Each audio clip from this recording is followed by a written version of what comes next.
कोटिरुद्र संहिता शिव पुराण। ओम नमः शिवाय। कोटिरुद्र संहिता 31वां अध्याय। रामेश्वर महिमा वर्णन। सूत जी बोले, हे ऋषियों, अब मैं आपको रामेश्वर शिवलिंग की उत्पत्ति की कथा एवं महात्म्य सुनाता हूँ। भगवान श्रीहरि विष्णु ने अयोध्या के राजा दशरथ के घर उनके बेटे राम के रूप में अवतार लिया, ताकि वे दुष्ट राक्षसराज रावण का संहार करके पृथ्वी को दुष्टों से मुक्त करा सकें। श्री राम का विवाह जनक नंदिनी देवी सीता से हुआ था। अपनी माता कैकेयी के मांगे वरदान के अनुसार वे 14 वर्षों के लिए वनवास गए। एक दिन जब श्रीराम व लक्ष्मण कुटिया से बाहर गए तब रावण ने सीता का हरण कर लिया और उन्हें लंका ले गया। श्रीराम अपनी पत्नी की खोज करते हुए अपने भाई लक्ष्मण के साथ किष्किंधा पहुंचे। वहीं पर उनकी मित्रता सुग्रीव से हुई, जिसे उसके भाई बाली ने राज्य से निकाल दिया था। तब श्रीराम ने उसकी सहायता की। श्रीराम ने बाली को मारकर सुग्रीव को किष्किंधा का राजा बना दिया। सुग्रीव ने श्रीराम की पत्नी देवी सीता की खोज के लिए अपनी वानर सेना को चारों ओर तलाश करने के लिए भेजा। वानरों में श्रेष्ठ हनुमान ने माता सीता को लंका में ढूंढ लिया और श्रीराम का संदेश उन तक पहुंचाया। जब श्रीराम को ज्ञात हुआ कि उनकी पत्नी का हरण लंकाधिपति रावण ने किया है तो उन्होंने वानर सेना के साथ लंका की ओर प्रस्थान किया। जब उनकी सेना दक्षिणी छोर पर समुद्र के किनारे पहुंची तो उन्हें चिंता हुई कि सेना इस अथाह सागर को कैसे पार करेगी। वे इसी सोच में डूब गए। श्रीराम को प्यास लगी और उन्होंने पानी मांगा। जब वानर उनके लिए पानी लेकर आए तब उन्हें स्मरण हुआ कि आज उन्होंने अपने आराध्य का दर्शन व पूजन तो किया ही नहीं। तब श्रीराम ने जल नहीं पिया और भगवान शिव का पार्थिव लिंग स्थापित करके उसका विधिपूर्वक 16 उपचारों से पूजन किया और भक्तिभाव से हाथ जोड़कर प्रार्थना की। श्रीराम बोले, हे देवादिदेव, त्रिलोकीनाथ भक्तवत्सल भगवान शिव, मेरी सहायता कीजिए। आपके सहयोग के बिना मेरा कार्य पूर्ण नहीं हो सकता है। मैं आपकी शरण में आया हूँ, मुझ पर अपनी कृपा दृष्टि कीजिए। इस प्रकार प्रार्थना करके राम जी अपने आराध्य की स्तुति में निमग्न हो गए। तब भगवान शिव ने प्रसन्न होकर दर्शन दिए और बोले, हे राम, तुम्हारा कल्याण हो, वर मांगो। अपने सामने साक्षात त्रिलोकीनाथ शिव को पाकर श्रीराम अत्यंत हर्षित हुए और हाथ जोड़कर उनको प्रणाम करते हुए स्तुति करने लगे। उन्होंने शिवजी से युद्ध में विजयी होने का वर मांगा तथा भगवान शिव से जगत के कल्याण हेतु वहीं निवास करने की प्रार्थना की। श्रीराम के वचन सुनकर कल्याणकारी शिव बहुत प्रसन्न हुए और बोले, हे राम, तुम्हारा मंगल हो। युद्ध में तुम्हारी जीत अवश्य होगी, क्योंकि तुम सत्य और धर्म के मार्ग का अनुसरण कर रहे हो। यह कहकर शिवजी श्रीराम द्वारा स्थापित उस शिवलिंग में ज्योतिर्मय रूप में स्थित हो गए। उसी दिन से वह लिंग जगत में रामेश्वर नाम से प्रसिद्ध हुआ। इसी शिवलिंग के पूजन के फल के रूप में श्रीराम की सेना को समुद्र पार करने का मार्ग मिल गया और वह युद्ध में विजयी हुए। श्रीराम ने रावण एवं अन्य राक्षसों का संहार किया और अपनी पत्नी सीता को मुक्त कराया। यह रामेश्वर ज्योतिर्लिंग भक्तों को भोग और मोक्ष प्रदान करने वाला है। इस शिवलिंग को गंगाजल से स्नान कराने से मोक्ष की प्राप्ति होती है और मनुष्य जीवन मरण के बंधनों से मुक्त हो जाता है। रामेश्वर ज्योतिर्लिंग की महिमा सुनने वालों के सभी पापों का नाश हो जाता है। 32वां अध्याय। सुदेहा सुधर्मा की कथा। सुत जी बोले, एक महर्षियों, दक्षिण दिशा में देव नामक एक विशाल अद्भुत पर्वत है। उसके पास ही सुधर्मा नामक ब्राह्मण अपनी पत्नी सुदेहा के साथ रहता था। वह भगवान शिव का परम भक्त था। वह सदा ही वेदों द्वारा बताए मार्ग पर चलता और प्रतिदिन अग्नि से हवन, कर्म, अतिथि का पूजन और शिवजी की आराधना करता था। इस प्रकार पूजन करते हुए वे दोनों पति पत्नी अनेक सत्कर्मों में लिप्त रहते थे। उनकी पत्नी सुदेहा पतिव्रता स्त्री थी। उनकी पत्नी को एक बात का दुख था कि उनकी कोई संतान नहीं थी। इस कारण उनका मन परेशान रहता था। जब भी सुदेहा अपने पति से इस विषय में कहती तो वह उन्हें समझाते कि पुत्र प्राप्ति से क्या लाभ है। आजकल सभी रिश्ते नाते स्वार्थी हो गए हैं, परंतु फिर भी वे सदा दुखी रहती थी। एक दिन की बात है, सुदेहा अपनी सखियों के साथ पानी भरने गई थी। वहीं पर उनका परस्पर झगड़ा हो गया और तब उनकी सहेलियों ने उसे बांझ कहकर अपमानित करना शुरू कर दिया। वे बोली, तू बांझ होकर इतना घमंड क्यों करती है? तेरा सारा धन तो राजा के पास ही चला जाएगा, क्योंकि तेरा कोई पुत्र तो है नहीं। दुखी मन से सुदेहा घर लौट आई। उसने सारी बातें अपने पति को बताईं। उन्होंने अपनी पत्नी को बहुत समझाया, परंतु वह कुछ भी मानने को तैयार नहीं थी। तब उन ब्राह्मण देवता ने मन में भगवान शिव का ध्यान करते हुए 2 फूल अग्नि की तरफ उछाले और सुदेहा से एक फूल चुनने के लिए कहा। उनकी पत्नी ने गलत फूल चुन लिया।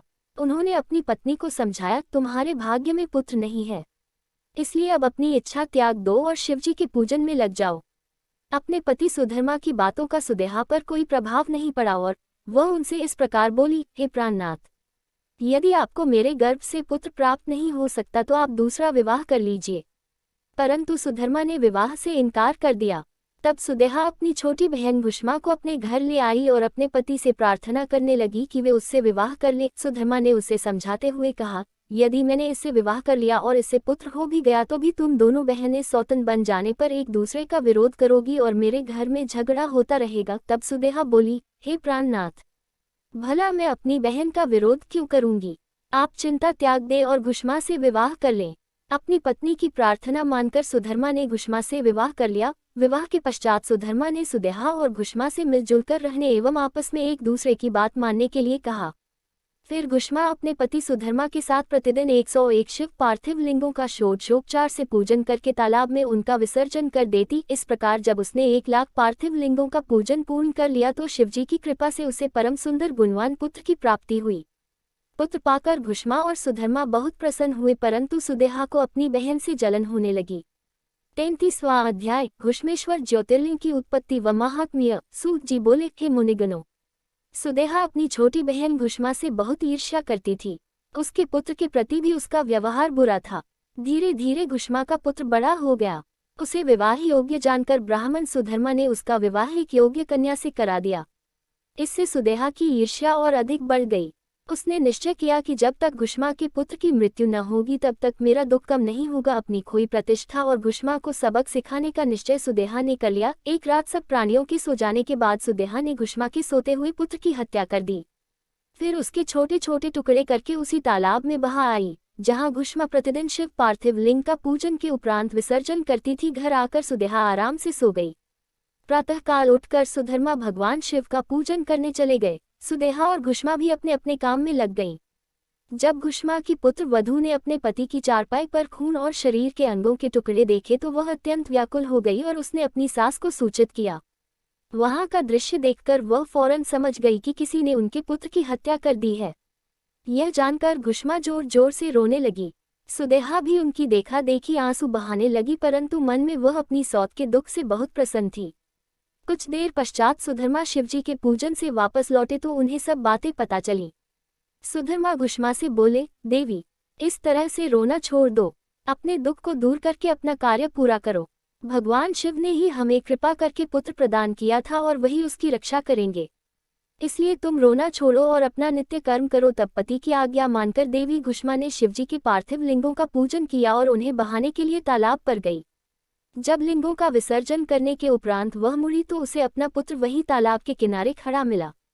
अपने पुत्र को जीवित पाकर वह बहुत प्रसन्न हुई और मन ही मन अपने आराध्य देव भगवान शिव का स्मरण करके उनका धन्यवाद व्यक्त करने लगी। उसी समय भगवान शिव वहां प्रकट हो गए और बोले, देवी भुष्मा, तुम्हारी आराधना से मैं प्रसन्न हूँ। मांगो, क्या वर मांगना चाहती हो? तुम्हारी बहन सुदेहा ने ही तुम्हारे पुत्र की हत्या की थी, परंतु मैंने इसे पुनर्जीवित कर दिया है। मैं तुम्हारी सौत को उसकी करनी का दंड अवश्य दूंगा। भगवान शिव के वचन सुनकर देवी भुष्मा बोली, हे नाथ, सुदेहा मेरी बड़ी बहन है, इसलिए आप उनका अहित न करें। तब शिवजी बोले, तुम्हारी सौत ने तुम्हारे पुत्र को मारा, फिर भी तुम उसको दंड नहीं देना चाहती हो। यह सुनकर भुष्मा ने कहा, हे देवादिदेव, अपकार करने वालों पर भी उपकार करना चाहिए, यह मैंने भगवद्वाक्य पढ़ा है और मैं यही मानती भी हूँ, अतः आप सुदेहा को क्षमा कर दे। तब भुष्मा की बात सुनकर शिवजी बोले, ठीक है, जैसा तुम चाहती हो वैसा ही होगा। है, तुम और कोई वर मांगो। यह सुनकर भुष्मा बोली, हे प्रभु, आप इस जगत का हित व कल्याण करने हेतु यही निवास करें। तब शिवजी बोले, हे देवी, तुम्हारी इच्छा पूरी करने हेतु मैं तुम्हारे ही नाम से घुष्मेश्वर कहलाता हुआ यहाँ निवास करूंगा। यह कहकर शिवजी ज्योतिर्मय रूप में शिवलिंग में स्थित हो गए। वह सरोवर शिवालय नाम से प्रसिद्ध हुआ। इस सरोवर के दर्शनों के बाद घुष्मेश्वर लिंग का दर्शन करने से अभीष्ट फलों की प्राप्ति होती है। इस प्रकार शिवजी वहां सदा के लिए स्थित हो गए। उधर सुधर्मा भी सुदेहा के साथ वहां आ पहुंचे और उन्हें सारी बातें ज्ञात हो गईं। सुदेहा अपनी करनी पर बहुत लज्जित हुई और उसने सबसे क्षमा याचना की। उसके मन का मैल धुल गया।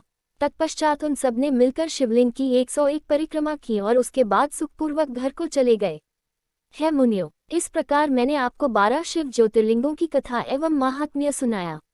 जो प्राणी भक्ति भावना से इसे सुनता अथवा पढ़ता है वह सब पापों से मुक्त हो जाता है और उसे भोग और मोक्ष की प्राप्ति होती है। 34वां अध्याय, श्री विष्णु को सुदर्शन चक्र की प्राप्ति। व्यास जी बोले, सूत जी के वचन सुनकर सभी ऋषिगणों ने उनकी बहुत प्रशंसा की। तत्पश्चात वे बोले, सूत जी आप सब कुछ जानते हैं, इसलिए हम अपनी जिज्ञासा की शांति के लिए आपसे प्रश्न पूछते हैं। अब आप हमें हरिश्वर नामक शिवलिंग का महात्म्य बताएं। हमने सुना है कि इसी शिवलिंग के पूजन के फलस्वरूप भगवान श्रीहरि विष्णु को सुदर्शन चक्र की प्राप्ति हुई थी। ऋषिगणों द्वारा किए गए प्रश्नों को सुनकर सूत जी बोले, हे मुनिगणों, एक समय की बात है, पृथ्वीलोक पर दैत्यों का अत्याचार बढ़ने लगा। वे अत्यंत वीर और बलशाली हो गए तथा उन्होंने मनुष्यों को प्रताड़ित करना आरंभ कर दिया। यही नहीं, वे देवताओं के भी घर शत्रु हो गए और उन्हें भी दंडित करने लगे। संसार से धर्म का लोप होने लगा, क्योंकि दैत्य अधर्मी थे और अन्य मनुष्यों को भी पूजन नहीं करने देते थे। इस प्रकार दुष्ट दैत्यों से दुखी होकर देवता भगवान श्रीहरि विष्णु की शरण में गए। उन्होंने विष्णु जी को अपने सारे दुख बताए तथा उनसे दुखों को दूर करने की प्रार्थना की। तब सब देवताओं को समझाकर उन्होंने वापस भेज दिया और स्वयं कैलाश पर्वत पर जाकर भगवान शिव की आराधना करने लगे। भगवान विष्णु ने कैलाश पर्वत पर जाकर सर्वेश्वर शिव का पार्थिव लिंग स्थापित किया और विधि विधान से परमेश्वर शिव की आराधना आरंभ कर दी। श्रीहरि ने घोर तपस्या की, फिर भी शिवजी प्रसन्न न हुए। तब उन्होंने देवाधिदेव महादेव जी को संतुष्ट करने के लिए शिवजी के सहस्रनामों का पाठ आरंभ कर दिया। श्रीहरि शिवजी का एक नाम लेते और एक कमल का पुष्प उन्हें अर्पित करते। इस प्रकार उन्हें शिव सहस्रनाम का पाठ करते हुए बहुत समय व्यतीत हो गया। तब एक दिन शिवजी ने भगवान विष्णु की तपस्या की परीक्षा लेने का निश्चय किया। विष्णु भगवान प्रतिदिन 1000 कमल के फूलों से उनका पूजन करते थे। शिवजी ने एक फूल छिपा दिया। जब पूजा करते हुए एक फूल कम पड़ा तो विष्णु जी को बहुत आश्चर्य हुआ और वे इधर उधर फूल ढूंढने लगे। जब फूल कहीं पर भी नहीं मिला तो उन्होंने पूजन को पूर्ण करने के लिए अपने कमल के समान नेत्र को निकालकर त्रिलोकीनाथ शिवजी को अर्पण कर दिया। श्रीहरि विष्णु की ऐसी उत्तम भक्ति भावना देखकर शिवजी ने उन्हें साक्षात दर्शन दिए। शिवजी को इस प्रकार अपने सामने पाकर विष्णु जी उनकी स्तुति करने लगे। तब शिवजी बोले, हे विष्णु, तुम्हारी उत्तम भक्ति से मैं बहुत प्रसन्न हूँ। मांगो, क्या वर मांगना चाहते हो? शिवजी के वचनों को सुनकर विष्णु जी बोले, हे देवाधिदेव भगवान शिव, आप तो अंतर्यामी हैं, सब कुछ जानते हैं। आप अपने भक्तों को अभीष्ट फल प्रदान करने वाले हैं। प्रभु, इस समय दैत्यों ने पूरे संसार में घोर उपद्रव किया हुआ है। सारे मनुष्य एवं देवता भय से पीड़ित हैं। भगवान, मेरे अस्त्र शस्त्रों से दैत्यों पर काबू नहीं पाया जा सकता, इसीलिए मैं आपकी शरण में आया हूँ। शिवजी ने जब विष्णु जी के ऐसे वचन सुने तब उन्हें सुदर्शन चक्र प्रदान किया, जिससे विष्णु जी ने सभी राक्षसों का नाश कर दिया। इस प्रकार सब सुखी हो गए।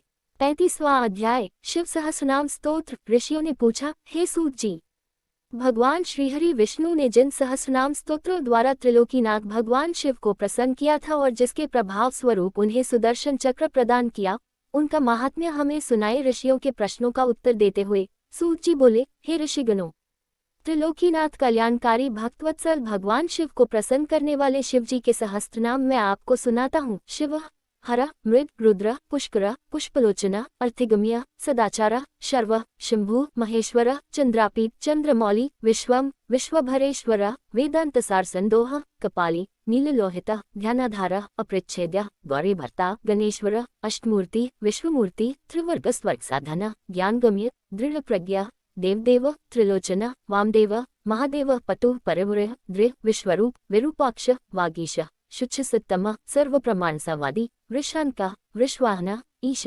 पिनाकी, खट्वांगी, चित्रवेश, चिरंतन, तमोहर, महायोगी, गोप्ता, ब्रह्मा, धूर्जटी, कालकाला, कृत्यवासा, सुभग, प्रणवात्मक, उन्नग्र, पुरुष, जुष्य, दुर्वासा, पुरुषासन, दिव्यायुध, स्कंदगुरु, परमेष्टि, परात्पर, अनादिमध्यनिधन, गिरीश, गिरिजाधव, कुबेर बंधु, श्रीकंठ, लोकवर्णोत्तम, मृदु, समाध्यवेद्य, कोदंडी, नीलकंठ, परश्वती, विशालाक्ष, मृगव्याधा, सुरेश, सूर्यतापन, धर्मधाम, क्षमाक्षेत्रम, भगवान, भागनेत्रभित, उग्र, पशुपति, तार्क्ष्य, प्रिय भक्त, परंतप, दाता, दयाकर, दक्ष, कब्दी, कामशासन, श्मशाननिलय, सूक्ष्म, श्मशानस्थ, महेश्वर, लोककर्ता, मृगपति, महाकर्ता, महौषधि।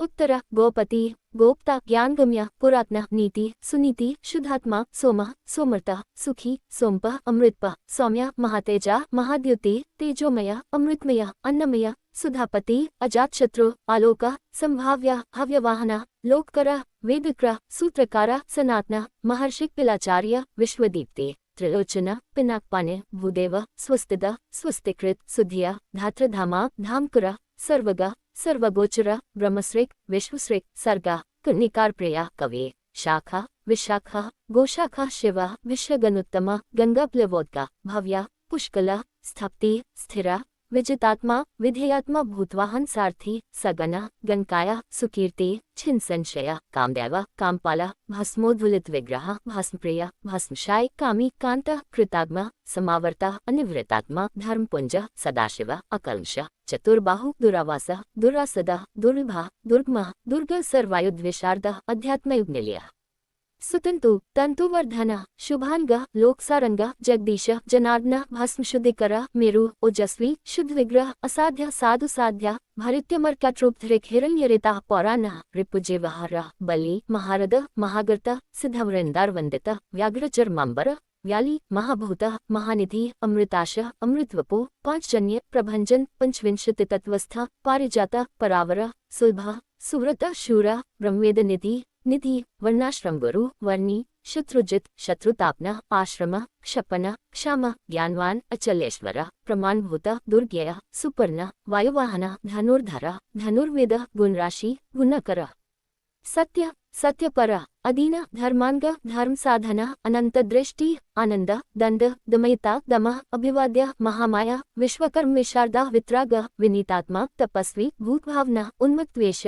प्रच्छन्न जित्कामा अजित प्रिय कल्याण प्रकृति कल्प सर्वलोक प्रजापति तरस्वी तार्क धीमान प्रधान प्रभु अव्यय लोकपाल अंतर्हितात्मा कल्पादि कमलेक्षण वेदशास्त्रार्थ तत्वज्ञ अनियम नियताश्रय चंद्र सूर्य शनि केतु वरांगा विद्रुम छवि भक्ति विषय परब्रह्म मृग्बानार्पण अंध अद्री अद्रयालय कांता परमात्मा जगद्गुरु सर्वकर्मालय तुष्ट मंगल्य मंगलावृत महत्पा दीर्घत्पा स्थविष्ठ स्थविरो ध्रुव अह संवत्सर व्याप्ति प्रमाणम परमंतप संवत्सरकर मंत्र प्रत्यय सर्वदर्शन अज सर्वेश्वर सिद्ध महारेता महाबल योगी योग्य महातेजा सिद्धि सर्वादि अग्रह वसु वसुम्ना सत्या सर्वपापहरोहर सुकीर्तिशोभना श्रीमान वेदांग वेदविन्मुने व्राजिष्णु भोक्ता लोकनाथ दुराधर अमृत शाश्वत शांता बाणहस्त प्रतापवान कमंडलुधर धन्वी अवागमन से गोचर अतीन्द्रियो महामाया सर्वावास चतुष्पथ कालयोगी महानाद महोत्साह महाबल महाबुद्धि महावीर्य भूतचारी पुरंदर निशाचर प्रेतचारी महाशक्तिर्महाद्युति अनिर्देश्यपो श्रीमान सवाचार्य मनोगति बहुश्रुत अमहामय नियतात्मा ध्रुवो ध्रुव ओजस्तेजोद्युतिधर जनक सर्वशासन नृत्यप्रिय नित्य नृत्य प्रकाशात्मा प्रकाशका स्पष्टाक्षर बुध मंत्र समान सारसंप्लव युगादिकृद्युगावर्त गंभीर वृषवाहन इष्ट अविशिष्ट शिष्ट्याष्ट सुलभ साराशोधन तीर्थरूप तीर्थनामा तीर्थदृश्य तीर्थ अपानिधि अधिष्ठानम दुर्जय प्रतिष्ठित प्रमाणज्ञ हिरण्यकुच हरि विमोचन सुरगन विदेश विन्दुसंश्रय बालरूप अबलोन्मत्त अविकर्ता गहन गुहा कर्णम कारणम कर्ता सर्वबंध विमोचन व्यवसाय व्यवस्थान स्थान जगदादिज गुरुड ललित अभेद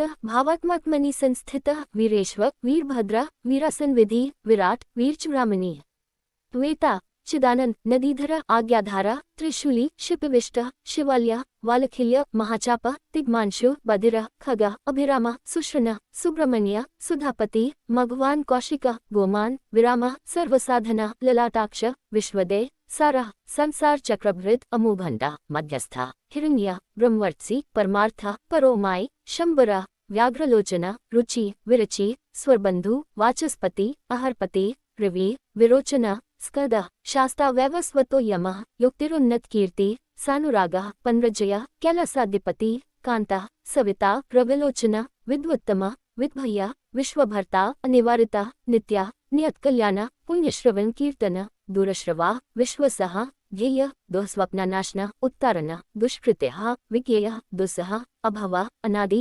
भूर्भुवोलक्ष्म्य किरीटी त्रिच्छादिप विश्वगोप्ता विश्वकर्ता सुवीर रुचिरागन जन्न जनजन्मादि प्रीतिमान नीतिमान भुव वसिष्ठ कश्यप भानु भीम भीमप्रक्रम प्रणव सत्पथाचार महाकोश महाधन जन्माद्यप महादेव शुक्लागंपार्ग तत्वम् तत्ववेद एकात्मा विभु विश्वभूषण ऋषि ब्राह्मण ऐश्वर्यजन मृत्युज्रातिग पंचयज्ञस्मोत्पत्ति विश्वेश विमलोदय आत्म्योने अनाद्यंत वत्सल भक्तलोकधृक् गायत्री वल्लभ प्रांशु विश्वावास प्रभाकर शिशु गिरिर्ता सम्राट सुषेण सोरशत्रुः अमोघरिष्ण्यमे कुमुद विगतज्वर स्वयं ज्योतिस्तनुज्योति आत्मज्योति अचंचल पिंगल कपिलश्मश्रु भालनेत्र त्रयीत्नु ज्ञानस्कदो महानीति विश्वोत्पत्ति उपलव भगो विवस्वानादित्य योगपार दिवसपति कल्याण गुणनामा पापः पुण्यदर्शन उदार कीर्ति उद्योगी सद्योगी सत्सन्मय नक्षत्रमाली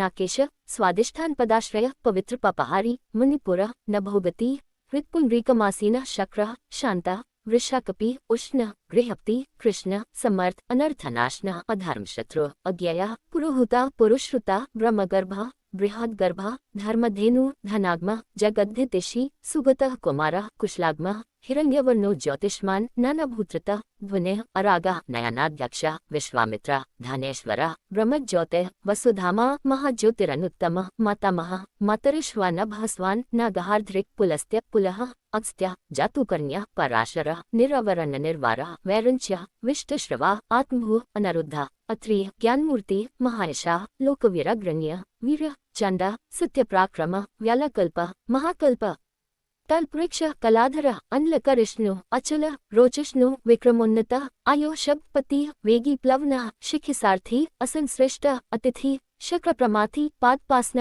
वसुश्रवा हव्यवाह प्रतप्ता विश्वभोजना जप्या जरादिशमना लोहितात्मा तनून्पात बृहदश्व नभोयोने सुप्रतीका तमिस्रहा निदाघस्तप्ना मेघ स्वक्ष परपरंजय सुखानिल सुनिष्पन सुरभि शिशिरात्मक वसंतो माधव ग्रीष्म नभस्य बीजवाहन अंगिरा गुरु आत्रेय विमल विश्ववाहन पावन सुमतिर्विद्वान त्रविद्या वरवाहन मनोबृद्धिर्हंकारा क्षेत्रज्ञ क्षेत्रपालका जमदग्ने बलनिधि विगाल विश्वगाल्व अघोर अनुत्तर यज्ञ श्रेष्ठा निःश्रेयस्प्रद शाला गगनकुंदाभ दानवारी अरिंदम रजनीजन कश्चारो निःशल्य लोकशल्यदृक् चतुर्वेद चतुर्भाव चतुरश्चतुरप्रिय आम्नाय समाम्नाय तीर्थदेवशिवाल्य बहुरूप महारूप सर्वरूपश्चराचर न्यायनिर्मायको न्याय न्यायगम्य निरंजन सहस्रमूर्धा देवेंद्र सर्वशस्त्रप्रभांजन मुंड विरूप विक्रांत दंडी दांत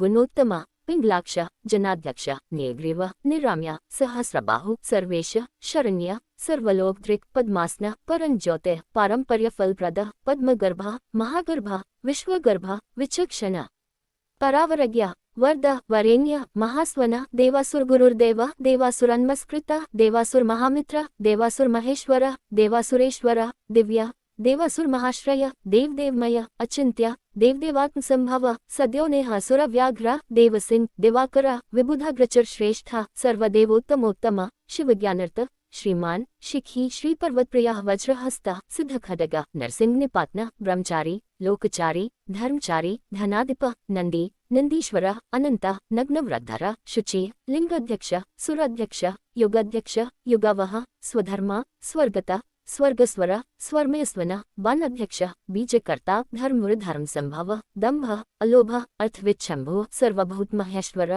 श्मशाननिलय त्रियक्ष सेतु अप्रतिमाकृति लोकोत्तरस्फुटालोक त्रियंक नागभूषण अंधकार मुखद्वेषी विष्णुकंधरपात्न हिंदोष अक्षयगुण दक्षारी पूषदंतभित धूर्जटी खंडपर्शो सकलो निष्कल अंध अकाल सकलाधारा पांडुराब मृदोन्नत पूर्ण पूरयता पुण्य सुकुमार सुलोचन साम्यप्रिय अक्रूर पुण्यकीर्ति अनाम्य मनोजव तीर्थकर जटिल जीवितेश्वर जीवितांतकर नित्य वसुरेता वसुप्रद सद्गति संस्कृति सिद्धि सज्जाति खलकंटक कलाधर महाकालभूत सत्यप्रायण लोकलावण्यकर्ता लोकोत्तर सुखाल्या चंद्र संजीवन शास्ता लोकगु महादीप लोकबंधुर्लोकनाथ कृतज्ञ कीर्तिभूषण अन्पायोक्षर कांता सर्वशस्त्रभूता वरा तेजोम्योद्युतिधर लोकानाम्रणीय अनु शुचिस्मित प्रसन्नात्मा दुर्जेय दुरतिक्रम ज्योतिर्मय जगन्नाथ निराकार जलेश्वर तुम्बवीन महाकोप विशोक शोकनाशन त्रिलोकप त्रिलोकेश सर्वशुद्धि अधोक्षज अव्यक्तलक्षणो देव व्यक्ताव्यक्त विशांपति वर्शील वर्गुण सारा मानधन भय ब्रह्मा विष्णु प्रजापाल हंस हंसगति वय वेधा विधाता धाता सृष्टा हर्ता चतुर्मुख कैलास शिखरावासी सर्वावासी सदागति हिरण्यगर्भ द्रोहन भूतपाल भूपति सद्योगी योगविद्योगी वर्द ब्राह्मण प्रिय देवप्रियो देवनाथ देवज्ञ देवचिंतक विषमाक्ष विशालाक्ष वृषदो वृषवर्धन निर्म निर्हंकार निर्मोह निरुपद्रव दर्पः दर्पद दृप्त सर्वर्तु परिवर्तक सहस्रजित सहस्रार्ची स्निग्ध प्रकृति दक्षिण भूतभाव्य भावन्नाथ प्रभाव भूतिनाशन अर्थ अनर्थ महाकोश प्रकार्यक पंडित निष्कंटक कृतानंद निर्व्याजो व्याजमर्दन सत्ववान सात्विक सत्यकीर्ति स्नेह कृताग्म अकंपित गुणग्राही नेकात्मा नेकर्मकृत सुप्रीत सुमुख सूक्ष्म शुक्र दक्षिणानिल नंदिस्कंधाधर धुर्य प्रकट प्रीतिवर्धन अपराजित सर्वसत्व गोविंद सत्ववाहन अधृत स्वधृत सिद्ध पूतमूर्ति यशोधन वाराश्रयंत्रिक्षरिंगी बलवान एकनायक श्रुति प्रकाश श्रुतिमान एक बंधु अनेकृत श्रीवत्सल शिवारंभ शांत भद्र सम यश भूषय भूषण भूति भरितकृत भूतभावना अकंप भक्तिकाया कालः नीललोहित सत्यव्रत महात्यागी नित्यशांतिप्रायण परार्थवृत्तिर्वर्द विरक्त विशारद शुभाद शुभकर्ता शुभनाम शुभः स्वयं अनर्थित अगुण साक्षीयकर्ता कनकप्रभ स्वभाव भद्र मध्यस्थ शत्रुघ्न विघ्ननाशना शिखंडी कवची शूली जटी मुंडी च कुंडली अमृत्यो सर्वदृक्सिंग तेजोराशिर महामुनि असंख्य प्रमेयात्मा वीर्यवान वीर्यकोविद वेद्य वियोगात्मा परावरमुनीश्वर अनुत्तमो दुराधर्ष मधुर प्रियदर्शन सुरेश शरणम सर्व शब्दब्रह्म सतानगति कालपक्ष कालकाल कनकनीकृत वासुकी महेश्वास महीभर्ता निष्कलंक विशृंखल धूमनिस्तुरनी धन्य सिद्धिद सिद्धिसाधन विश्वतः समृत स्तुत्य व्योरस्क महाभुज सर्वयोनि निरातंका न नारायण प्रिय निर्लिपो निष्प्रपंचात्मा निर्व्यंग व्यंगनाशन स्तव्य स्तवप्रिय स्तोता व्यासमूर्ति निरंकुश निर्वद्यमयोपाय विद्याराशि रसप्रिय प्रशांत बुद्धि यक्षुवन संग्रही नित्य सुंदर वैयाघ्रधुर्य धात्रीश शाकल्या शर्वरेपति परमार्थ गुरुर्दत्ता सूर्य आश्रितवत्सल सोम रसज्ञ रसदा सर्वसत्वावलंबन। सूत जी बोले, हे मुनियों, इस प्रकार श्रीहरि विष्णु ने प्रतिदिन सहस्रनामों का पाठ करके भगवान शिव की स्तुति एवं पूजन कर उनके लिंग पर प्रत्येक नाम पर कमल का पुष्प चढ़ाया।